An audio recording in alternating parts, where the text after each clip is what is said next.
Hey guys, it's Tiny Tom Logan back with another video for you, and today we're going to be taking a look at the Asus Maximus 5 Extreme motherboard. This is kind of just a little subsidiary video section to kind of complement the main review that Brian's done on Overclock 3D.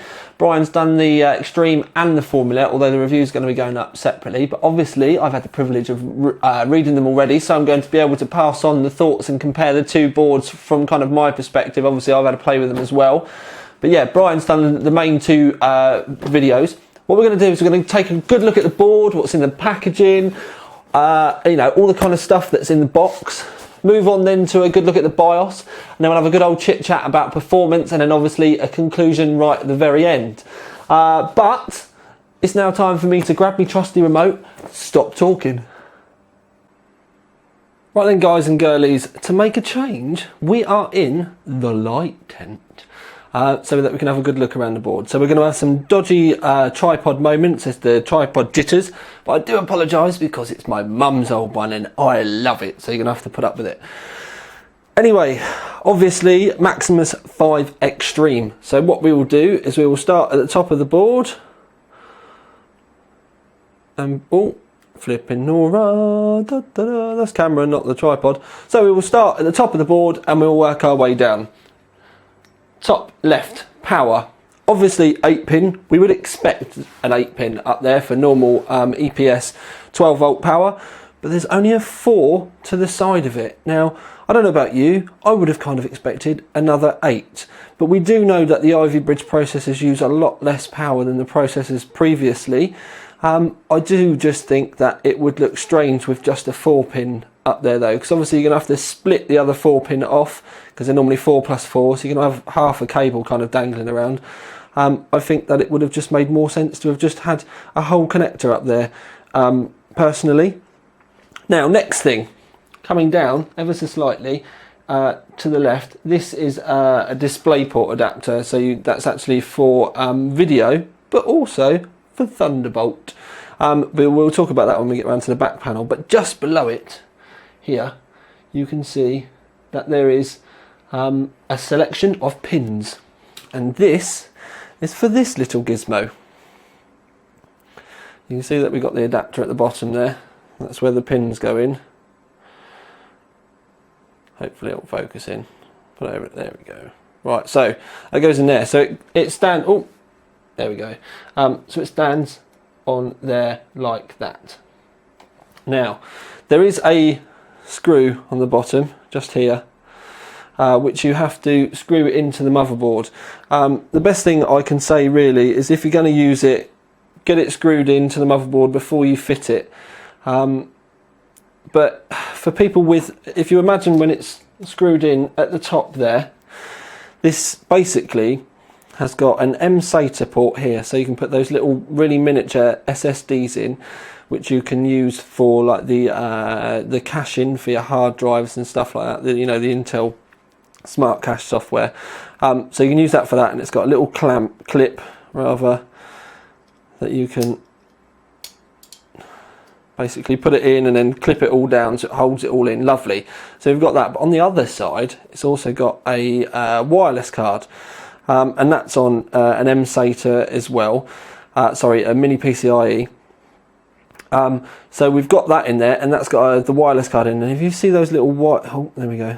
I was looking at it rather than you looking at it. If you see those little points there, that's where the antenna clip in. Now if I chuck that down to the side, the antennas, it's basically like laptop parts, but they go from these little fittings here, which is like laptop connectors, out to the connectors that you screw into the back panel, to the I/O shield for the bigger connectors, which then goes on to the Asus wireless connectors that we've seen in many other motherboards. Anyway, with these little connectors, it's quite difficult to kind of get them on. If you imagine you've got this fitted into your motherboard and you're trying to connect them on with the motherboard fitted, say for argument's sake you've got the top of the motherboard goes right near to the top of your case, or you've got fans up there or something like that, it could be mega difficult to get these on. So I am being quite picky about that, but I just see that with some configurations those being quite difficult to fit. So, you know, have a little think before you start to wang these things in, so you don't end up taking the motherboard in and out too much and try and get things in and working, and that type of thing. But like I said, that's just me being kind of very critical about it and thinking about, you know, quite openly about situations. Now, the next thing I want to talk to you about is these capacitors. We've got a selection here, there's a few up here, they're scattered around the board as well.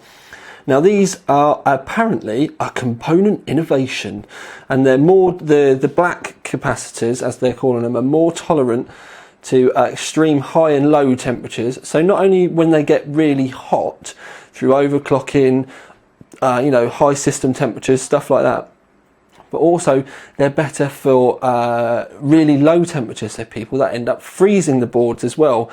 And they're saying that these are, the temperatures are able to work between -70 to 125 degrees, and also being 5 times more durable than ordinary Japanese capacitors, you know, solid caps. Now -70, let's kind of put it into context that dry ice is about -80 anyway, so you're kind of getting between -60 and -75 by the time you've got stuff. But obviously that goes down as the further away you get from the actual socket of the board, but through long use you can get the temperatures right down. Now obviously other capacitors aren't really designed to go down that low anyway, so the lower the temperature gets, the better it's going to be. The fact that dry ice goes down a lot lower doesn't really mean anything, because obviously liquid nitrogen and stuff, and we've been using boards with LN2, liquid helium, dry ice for so long now. The fact that we've got components that are getting, you know, being able to be used lower and lower temperatures just goes to show that they are pushing these things, and they probably will last a bit longer. Right, so hopefully we've got that covered. While we're talking about liquid nitrogen and dry ice and stuff like that, you can see that the area around the CPU is actually quite clear. It'd be quite easy to get your putty and stuff in here. When you get outside, you can see that the design gets really quite messy and there's a lot of stuff there. But in and around the main bulk of the CPU socket area, where you're going to really need all your putty and stuff, it's quite clear. So it'll be easy to get it on, but more importantly, get it back off again. So if we go a little bit further down, I will be drawing your attention to PCI Express 6 on the left there. That's to help give you extra power for the PCI Express lanes, should you be using all of the lanes on the motherboard up. But I don't think many people will be. But if I go up here a little bit more, one of the things I do want to kind of say about is fan headers, because we've got two here, and there is a probe here for temperature readings as well. We've got another two fan headers up here. These are the two CPU ones. There's another fan header up here. There's another fan header here, or you can see it with the camera. So we've got two. So right in and around the CPU area, straight away there, we've got 6. And if I look on my magic sheet, which tells me how many there is for each of them, I will find it. There we go. We have 8 fan connectors. There's 2 for the CPU, 3 for the chassis, and then 3 optional. So we've got 1, 2, 3, 4, 5, 6, and then looking at the bottom, 7, 8. There's 2 more right at the very bottom of the board, but we'll cover that in a jiffer. So we'll come down. Right, PCI Express, we've got 1, 2, 3, 4, 5 full length PCI Express. We've also got 1 PCI Express 4 here, but it's open, so you can put longer cards in it. Now, something that I found quite confusing. That one and that one there, both wired as 16 times electrical. These two are wired as 8 times electrical. The black one is just 4 times anyway, but we've also got a black one here which is wired as 8 times electrical. Now the reason why I find that strange is because where Asus are doing triple slot cards now, I would have thought that one there and probably this one here, to be perfectly honest with you, would have been the 16 times lanes, but they've got it with this one, so it is a little bit confusing. Now if you were to run all of the reds with cards in, it would be 8 times, 16 times, 8 times, 8 times. They've got a few more extra lanes on this because of the PLX chip here, which is a PCI Express lane kind of add-on expander kind of chip. But again, like I said, having the 16 times and 16 times there to me is kind of confusing, really. At least if you're running you want to run your card slightly lower down, you're going to have one single massive card in here or something, like one of the triple slot Asuses or something like that. You can just move it down to that second slot without having to worry about your speeds and stuff being dropped. Obviously, because it supports Ivy Bridge and stuff like that, all of the red ones are PCI Express free as well.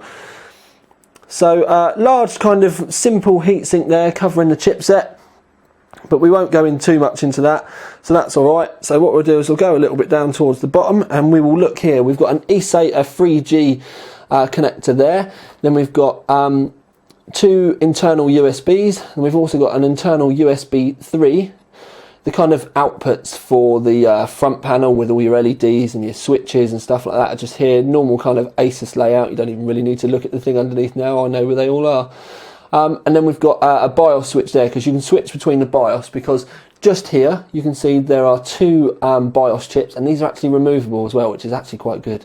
If you balk them, you can kind of hot swap them around, but with the Asus BIOS flash button on the back of the board, you don't really need to do that, but I'll talk to you about that later.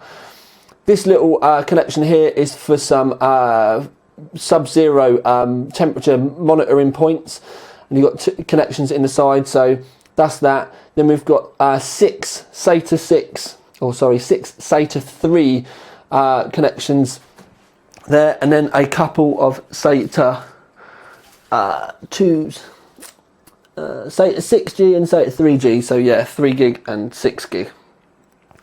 Oh, sorry, that was at the side there. I was pointing to these ones. You can see red 6 gig, black 3 gig. Now, if we go up a little bit further, here we have another onboard USB 3, and we've obviously got the BIOS battery there. 24 pin power. But then at the top we've got some voltage monitoring points here, which are great for more accurate voltage monitoring, rather than relying on the operating system when they can get the sensors kind of slightly balked and stuff like that. We've also got the voltage add-on connectors there. It's all to do with the VGA, kind of adding volts into the VGA and all kinds of stuff like that. In fact, what I'll do is I'll bring it up for you to have a look. So we've got voltages here all the way along this, and then we've got the VGA sense where we can add all stuff like that in. Also here we've got an LN2 mode, and then we've also got the slow mode here. The slow mode doesn't actually work unless you've got LN2 mode activated anyway. If I put the board back down, trying to do it around the motherboard's quite difficult. Right, so on the squiff a little bit, so I do apologise, but we've obviously got these up here that we said about. Power and reset buttons, pretty self-explanatory. These little points here, we've seen these on many of the ROG or the top end ROG boards in the past. It's actually switches so that you can disable the PCI Express lanes. Now you've got 1, 2, 3, 4 because we had 1, 2, 3, 4 red PCI Express slots on the bottom of the board, and essentially what they are, if you have a faulty graphics card and they're all blocked up with LN2 pots, or you've got water blocked cards in there and they're all wired in together, if one of the graphics cards goes dead, it's a bit of a pain to swap them out. So what you can actually do, if the graphics card are stopping the system from posting, so they're actually creating a post hang, you can start to disable the lanes to work out which one is broken, and then when you find the one that is actually broken, it will then post, because it's like the graphics card isn't even connected, because you've completely disabled that from the system, essentially. Like, none of the hardware will get registered, so the card will just sit there completely dormant. And I have to admit, there's been times in the past where that has actually been a complete godsend. So that's, again, it's a very high-end thing, but also if you end up with multiple water blocked cards, it can be helpful as well. It saves you having to kind of pop the graphics cards out and lean them on, kind of half in, half out of the PCI Express. Obviously, where the board is 1155 base. We've only got dual channel memory there, but that's plenty. Obviously you can get 8GB sticks of memory now. So with 4 slots, 8 times 4 children is 32. Hey, yes. Good at my maths, I am. I'm actually dancing behind the camera, by the way. So yeah, you can get up to 32GB memory in there should you want, with stuff that's available at the time of the review. Obviously, we may see larger sticks going forward, but unless you're doing video rendering and stuff like that, normally 8 to 16 is going to be pretty fine. A lot of people ask me, do I prefer bigger sticks or more sticks? It doesn't really matter nowadays, as long as you know what you're doing in your BIOS with being able to balance the volts and things like that. It's never really too much of an issue. It's only when you're going for stupid overclocks that it can memory and how much memory in there can become an issue, but for general users it's really not too much of a problem. Right, so that is the board. What we really need to do now, because I've spoken to you about most of the stuff, we've spoken about all kinds of schnizzle, is really to talk about the back of the board. Yes, that's my little stand. So if we talk about the back of the board, up here we've got a display port, and you can use that as a video out from the CPU or use it as a Thunderbolt connector. Now the DisplayPort supports up to 2560 by 1440. I'm just trying to look on my magic sheet of notes, and it's the other one, which is right up the other end. Absolutely typical. Hang on a sec, peeps. I'm going to grab it. 2560 by 1600. I was way off. So this supports up to 2560 by 1600. So yes, so we've got that. Now, so the DisplayPort does that. HDMI, which is, I'm dancing all over the place. HDMI, which is that one there, is 1920 by 1200 max. And I do apologise, that is the DisplayPort one. I'm getting confused. This is a mini DisplayPort, which is your Thunderbolt connector. So I'm not going to take this out of the video. I will admit I was wrong. I was getting confused. This is mini DisplayPort. This is just for Thunderbolt. That DisplayPort there is the one that does 2560 by 1600 direct from the CPU. HDMI is 1920 by 1200 tops, but obviously that does also work with 1920 by 1080. So that one and that one are your displays out, and that one is just your Thunderbolt out. We've also got two optical connectors here. One is optical in, one is optical out. But we've also got normal kind of like plug-in kind of multi-channel audio out here. Two USB 3s. There's another two over here. Gigabit Ethernet, but it's Intel Gigabit Ethernet as well. We've got a PS2 connector. Now the PS2 connector, a lot of people say it's quite dated, but for overclockers, I've got a knackered old white archaic white keyboard. That's just my trusty PS2 keyboard, and it's generally, when I'm going for big overclocks, the simpler the better. And you only need to smash delete with it, so yeah, it works fine. We've got three USB 2s up here. This one at the bottom is your ROG Connect USB 2. We've got a ROG Connect button here. We've also got the BIOS flash, because if you chuck a USB in this, if you balk your BIOS for whatever reason, get bad flash or anything like that, you can stick a memory stick in here just with the Asus flash file on it. Press and hold the BIOS clear button, and it'll actually flash it for you, and you don't actually have to have any of the board powered up or anything. Just the power supply on. You don't need to have any of the other stuff kind of powered on or anything. I think now as well, you don't even need to have a CPU in it anymore. So you can update the BIOS without even a CPU in. I'm 99.999999% sure that you can do it now. I know I've read it somewhere. And this is actually, again, a really handy feature. So yes, peeps, that is your back panel. So if I stick this back down here like this, on a slightly more relaxed angle this time, you're probably going to see the edges of the test bench. so you can have a proper good look at the board. Don't forget, throughout any points of this where we've been going around, you can just pause. Also, hit the 1080 button and blow it up full screen if you want to see it in ridiculous detail. But that is it for now. It really is time for me to stop talking about the board itself, because this portion of the video alone has been going for 19 minutes and check 1, 2, 3, 4, 5, 19 minutes and 30 seconds. So it's now time for me to get it on a test bench so we can have a look at the BIOS.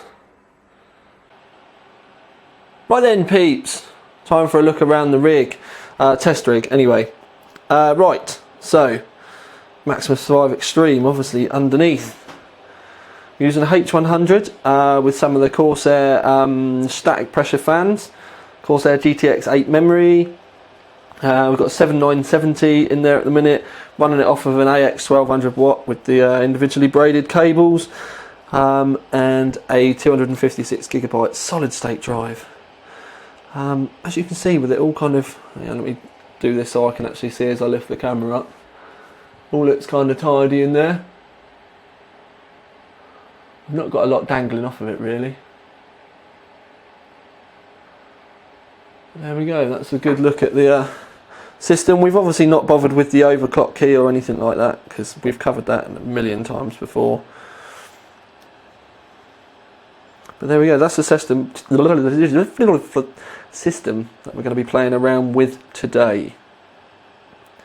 But anyway, it's now time for me to crack on, and we can have a good look at the BIOS. Right then, peeps, moving on to the BIOS. We pretty much have just got an extreme mode.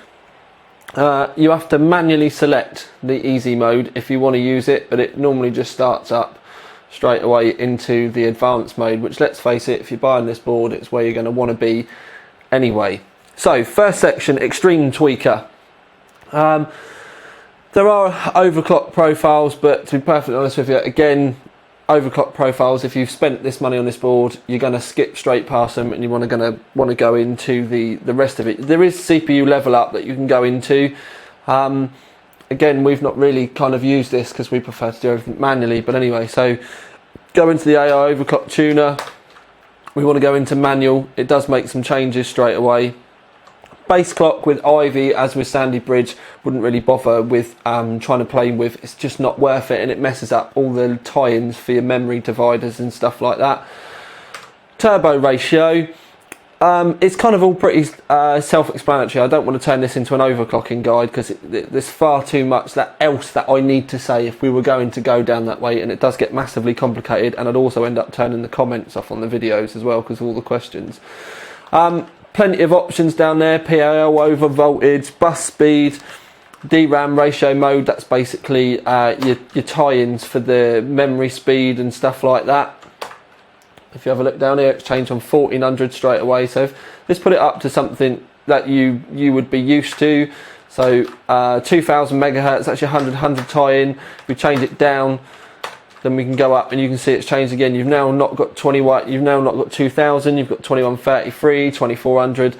So can you see the differences in the memory speed there? That is actually a very handy tool if you're using older memory. Because with the older 100 by 100, you can see that you've got 1600, 1800, 2000. Whereas if you have the normal tie-in, which the 100 to 133 is the normal tie-in for 1155, as you can see, 1600, 1866, 2133. So that's a good thing for you there if you are using older stuff, but I would have thought most of you will be using newer kit anyway. There's the extreme tweaking option, just enabled and disabled. SPI booster, which is actually to improve Super Pi performance. So if you have a look on this top right hand corner, as I'm going down, you can see the information up there is changing, and that's a massively handy tool when you are overclocking. DRAM timing control, again, you can go in there. There's a gazillion options that you can go into, but then there's also some tweak options that you can go into. Anyway, oh no, don't do that, not yet. GPU dim post. just to tell you what GPUs that you've got running in there and your memory as well. CPU power management, CPU ratio, you can put stuff in there manually if you want. Speed step, that's for when your frequency and voltage will dance all over the place, and when it's not under load you'll see it all drop back down again. And then the turbo mode parameters, pretty much if you're overclocking, I'd just leave that where it is. Digi power control, you go into all kinds of stuff in here. It's actually not completely reset the BIOS even though I asked it to. You got load line calibration settings, voltage frequency settings. You can see there's a massive amount of options down through there. VGA tweakers paradise, this is all to do with the overvoltage and stuff that we spoke about in the before with the GPU tweak. Extreme overvoltage mode, this is just so that if you are sub-zero overclocking you can enable that, and it will allow you to put the voltages even higher. Then you've got CPU, you can either have manual or offset. We always use manual so we know exactly where it is, it gets less confusing. You can see with DRAM voltages, there is an immense amount of voltages in here. VC, CSA, VCCIO, PLL, skew driving voltage, a second VCCIO voltage, PCIe voltage, then into memory voltages, base clock skew, IO skew, DMI skew, PLL skew. There's more options than you're probably ever likely going to want to need. Now if we move across, main gives you all the normal stuff, BIOS version, build date, all that kind of stuff, normal system date and time and all that kind of the amount of memory that we got in there, speed of the CPU. I'm quite interested that it's still running the memory at 2666, even though I have reset the BIOS, and you can see that the CPU's gone back but the memory stayed there. But anyway, into the advanced, a lot of stuff in here. CPU configuration, this is where you can turn off and on all the normal stuff, and it also gives you another option to go into the CPU power management as well. PCH configuration, this is all to do with the chipset, so you can high precision timer, as it says up here, look, it's an event timer. Rapid start technology, smart connect technology, just gives you the options to enable and disable them. SATA, which is obviously your hard drives, massive amount of options down through there as well. System agent configuration, all to do with the onboard graphics and the Northbridge PCI Express configuration. Thunderbolt options, that's a new one for these. Thunderbolt controller, wake up from Thunderbolt devices, wake delay, you can see all those in there anyway. USB configuration, onboard devices configuration, you can see there's loads in there. Bluetooth, Wi-Fi, the AS media controllers, then also the AS media USBs, because this one's for the hard drives. You can see it's SATA 6, look, and you've got USB 3s here. Intel LAN controller, PXE EEPROM, APM. It's all to do with power and being green, allowing it to come back on after power loss and stuff. Network stack, disabled link from the UEFI network stack, whatever that means. Monitor, now this is all to do with voltage monitoring. As you can see there, they're all dancing around at the moment. It's a good place that you can go into and actually double check where, you know, what stuff's doing. Temperature monitor, you can add extra temperatures in there should you want to as well, because you've got these optional temperature probes that you can wire into the board. They come in the pack and you can set them up so you can see those in the BIOS. Fan speed monitor, obviously if you're using them, we've got no fans connected at all at the moment because I have all mine off of Molex running at 12 volts. And then fan speed control, we can go in there and manually set them where you want them to go, when you want them to kick up, all that kind of stuff really. Boot options, self-explanatory. Tools, something that's really handy in here is the Asus overclock profile. You can save a selection of overclocking profiles in there. So if you wanted to have a crazy one for when you're benchmarking, you can save that. You can save a normal one. There's a lot of profiles in there that you can go into and you can save them. Then we've got the Asus SPD information, where there's just like everything's kind of broken down there for you. You can see the XMP on the memory here and all the settings that it should be to run at 2400, because it's a GTX 8 2400 megahertz memory that's in there. Also tells you up here Corsair, it will normal start up at 1333, but that's normal for all memory. Anyway, go button file, you can set your go button settings up in there. There's the go button on the board. Again, can get you out of a sticky situation if you bother to save something in there. And then the BIOS flashback, you can go in there and set everything that you want to. So, right, that is your run through the BIOS. Now really it's time to move on for a bit of a chit chat about testing, and then on to a conclusion. Right then, we've done the BIOS, and normally at this point I would then start going on to showing you some 3D Mark results and all that kind of stuff. Well, basically, if you want to go and have a look at all of that, have a look at the link underneath, which I will post below, and you can go and take a look at the full written review on Overclock 3D. I'm trying to kind of, we're going to kind of do a summary now. Basically, all the performance results and everything were done by Brian in the main review, and I'm just kind of like pulling from those and trying to give you a kind of an overview of that review in the video. And then if you want to know all the real proper nitty gritty, go and look at the board and all the graphs and everything, then go on to Overclock 3D and have a good look there. But the board is very, very good. And what I'm going to do, I'll tell you the award now, and then we'll roll all the testing and the conclusion, everything all into a lengthy conclusion.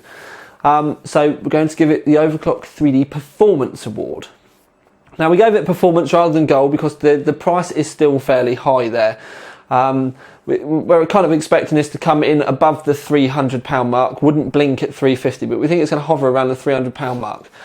Some retailers are kind of putting them out there now, so you can get, instantly just jump onto Google and see what prices are in your side of the country and stuff like that, whether you're in the States, Australia, Europe, UK, or wherever else in the world you're watching this video from. Now, performance. Got the 3770K of Brian's up to 3.9 gigahertz. Now, 3.9 gigahertz, that would sound terrible, wouldn't it? 4.9 gigahertz, this isn't 5 years ago. And that's a very good point for that 3770. That was at 1.36 volts as well.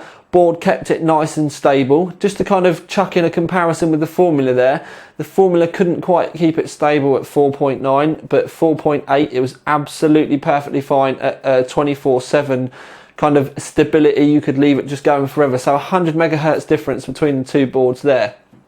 Now, it was as you would expect with most of the other results with memory, 3D Mark and all that kind of stuff. It kind of, fits in at the higher end of the spectrum. You can see that the scores were, better than most other things. But the difference between the 4.8 and 4.9 in the results didn't really make a massive amount of difference. I've also played with it with some different memory that I had kicking about to see whether I could bump the memory up. Brian's a bit restricted at the moment, which is something I'm looking to fix pretty soon, is that he's only got 2400 megahertz memory there. I've got access to some GTX 8 memory here at the moment, which is 2400, but it's renowned for overclocking, and I've had some pretty nuts scores out of that so far. But I'm on an untested CPU at the moment. It's something that I'm still working on. Brian's got the original one that I played with. Anyway, 2666 was pretty, it took me no time at all to get that running on this. Beyond that point, once you start talking 2800 memory and then 3000 megahertz memory, that is kind of the points when you're not only going to need obviously really good memory, but also you're going to need a really good CPU as well. So I now need to get some of the higher spec memory to be able to kind of correlate whether the CPU is any good and stuff like that. But for the time being, 26660 or 2666, it went in that lovely, and obviously there are kits available like that now, but that was also overclocking from a 2400 megahertz kit anyway. So that side of things was pretty good. As you've seen with the BIOS, it's pretty fluid. It's as you would expect for an Asus BIOS now. There's nothing in there that kind of makes you think, oh my God. It is pretty in-depth, but again, it's the ROG series board, and it is the top of the range ROG series board as well. So that was all well and good. If you're looking for, big clocks and everything like that, or sorry, I should say, big clocks, and you really know your stuff, this is obviously going to be the board that you want, and those extra tweaks can be the difference. those extra 5 points that you may need to break a world record. Now, one thing I will say is, from my point of view, yes, the board is brilliant. It has everything that you could possibly want for an 1155 massive overclock.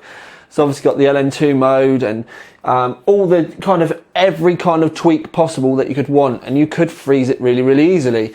But this also kind of throws up a little bit of a you don't know which way to swing with it, because in all honesty, yes, the Ivy bridges can get really, really warm, and you'll hit a thermal limit to your heatsink or your water cooling or something like that anyway, and the temperatures do rocket. But at that same point, you do get that with when you freeze them as well.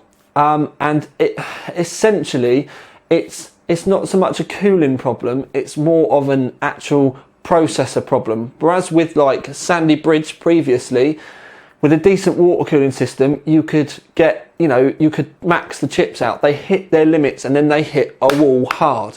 And once you get to that wall, it doesn't really matter what volts you put through them.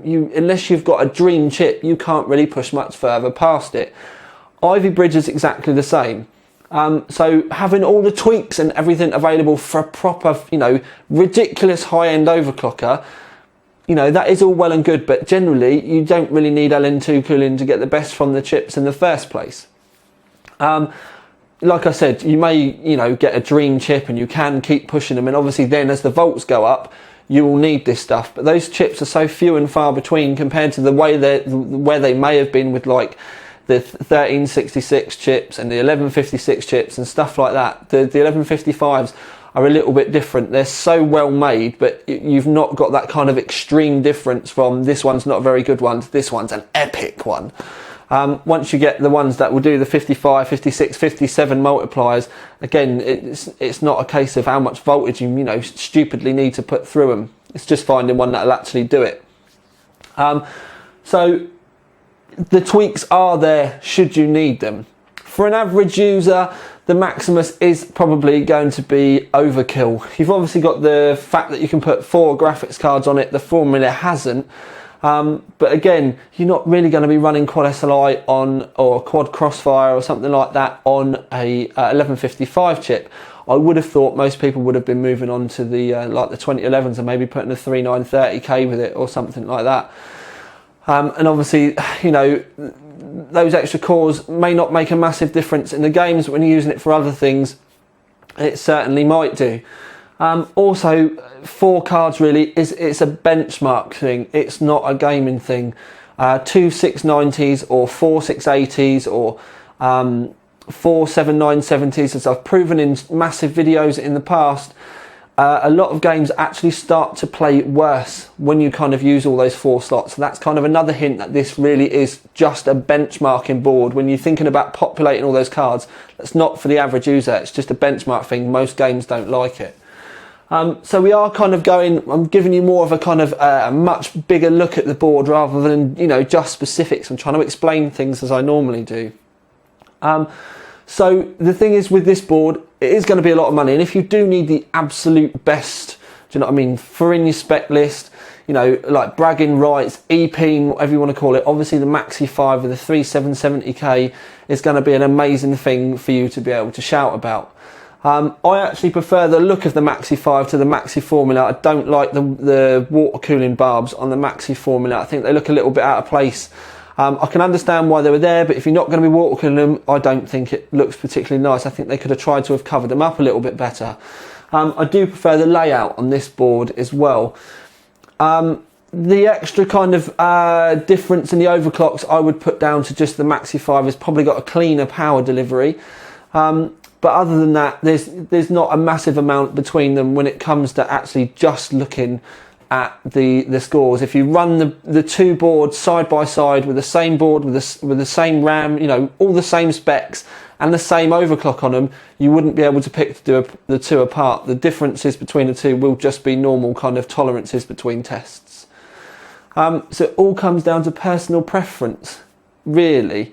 Does one do something that the other one does that you didn't want? I have to admit, I've now used this. I've got a Rampage 4 Extreme that I use for most of my testing here at Overclock 3D with the 2011 kit that I do. And I don't really use any of the Sub-Zero tools or anything like that, even when I'm really, really cranking the volts and really trying to push for the overclocks. I don't even really, even start to touch what the board has got capable for it. It's actually something I've been thinking recently that I might have to putty one up and freeze it a bit, but we're going, massively off topic with that. So the Maximus 5 Extreme, the way we put it is, yes, it's a brilliant board. It's probably going to be overkill for most of you out there, unless you have got big pockets or simply want the best 1155 board available. We've not tested a massive amount of the mega high-end 1155 boards recently. But it's definitely the strongest board out there, in just a pure looking at overclock kind of results, because it did get that 4.9 out of it. Didn't quite reach 5, but when we did 5 originally, we were really cranking the volts, and what we've done now is we've started to keep them slightly back, to keep them in kind of a more real world kind of test, rather than just going for the, the stupid utmost scores. And like I said, just trying to kind of keep them down to below 1.4 volt kind of safe mark. Even 1.35 is a kind of good sticking point for us at the moment to keep those heat restrictions down. So hopefully that will be a good kind of roundup for you. But don't forget, like I said, go and have a look at the main review on Overclock 3D, so you can see the boards and all the scores and everything lined up in there, and it may make a little bit more sense to you than me just rabbing it along. Would I use it if the budget was there? Then yes, but it's, compared to a lot of other boards, if you are on a tight budget, spending more on the motherboard in this respect might not be the smartest move. You may be better off spending a little bit more money on your graphics card or something, for a wider sense of things. Like I said, if you're on a budget. But if it's, I must have 1155 and it's I don't care how much it's going to cost, then obviously this should be one of the boards, if not the board, that's at the top of your list as possibilities. So that's the end of my rabbling bit of review, but this is Tiny Tom Logan with the Asus Maximus 5 Extreme, which has got a performance award from us here at Overclock 3D, and that's another video from me out.